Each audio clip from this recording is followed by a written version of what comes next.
आप देख रहे हैं अल्फा डिफेंस हिंदी में आपका स्वागत है। आप हमें ज्वाइन कर सकते हैं सोशल मीडिया पर, फेसबुक, इंस्टाग्राम, ट्विटर और इंग्लिश व्यूअर्स हमें ज्वाइन कर सकते हैं अल्फा डिफेंस इंग्लिश पर। आइए शुरू करते हैं आज का वीडियो।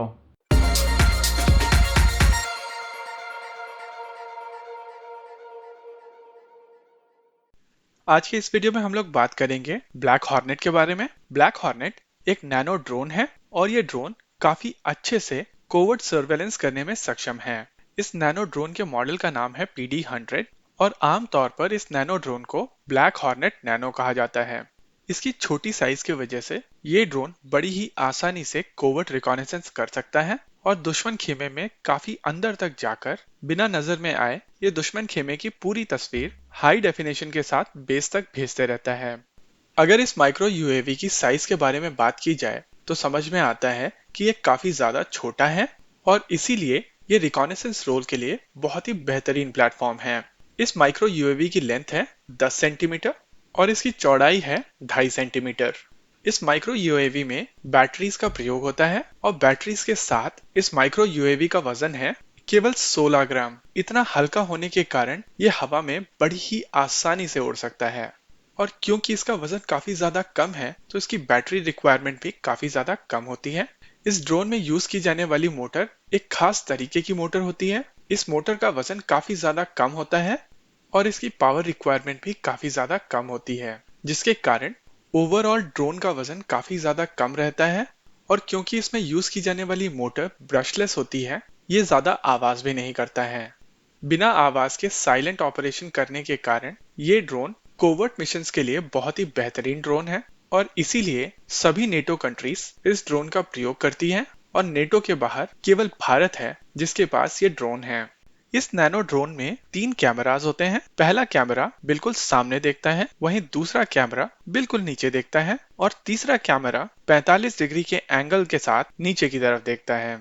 इन तीनों कैमरास की मदद से ऑपरेटर को काफी ज्यादा हाई रेजोल्यूशन इमेजेस और वीडियोस मिलते हैं और इन हाई रेजोल्यूशन इमेजेस की मदद से सेनाओं को ये पता चलता है कि दुश्मन खेमे में हो क्या रहा है और किस तरीके से अप्रोच किया जाए दुश्मनों को न्यूट्रलाइज करने के लिए।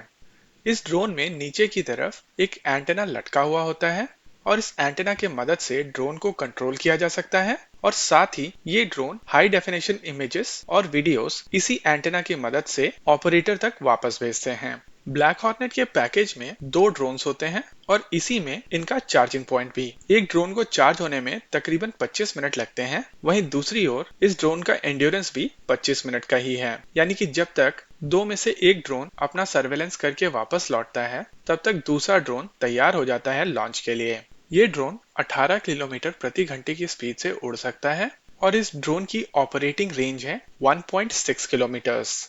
भारत में नेशनल सिक्योरिटी गार्ड यानी एनएसजी इस ड्रोन का प्रयोग करती है, लेकिन एनएसजी के अलावा किसी और फोर्स के पास में ये ड्रोन मौजूद नहीं है।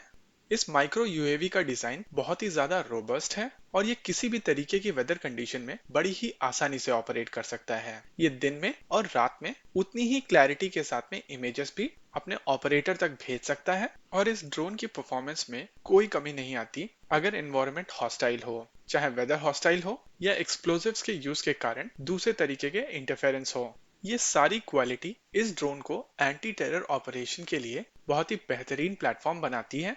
और जब बात आती है एंटी टेरर ऑपरेशन की तो इंडिया में सबसे ज्यादा राष्ट्रीय राइफल इस तरीके के मिशंस में एंगेज होती हैं और इसीलिए मेरा मानना है कि इस तरीके का प्लेटफॉर्म राष्ट्रीय राइफल के पास में होना चाहिए। इस तरीके के प्लेटफॉर्म की मदद से राष्ट्रीय राइफल बड़ी ही आसानी से टैक्टिकल लेवल रिकॉनेसेंस टेररिस्ट के ऊपर कर पाएंगी और इससे उनकी कैजुअलिटीज बहुत ज्यादा कम हो सकती हैं। आपको क्या लगता है, बताइए हमें कमेंट सेक्शन में।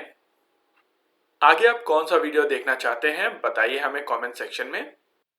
वीडियो को अंत तक देखने के लिए धन्यवाद। अगर ये वीडियो आपको पसंद आया हो तो इसको अपने दोस्तों के साथ जरूर शेयर करें और अगर नहीं पसंद आया तो बताइए हमें कमेंट सेक्शन में आखिर क्यों। देखते रहिए अल्फा डिफेंस। धन्यवाद। जय हिंद।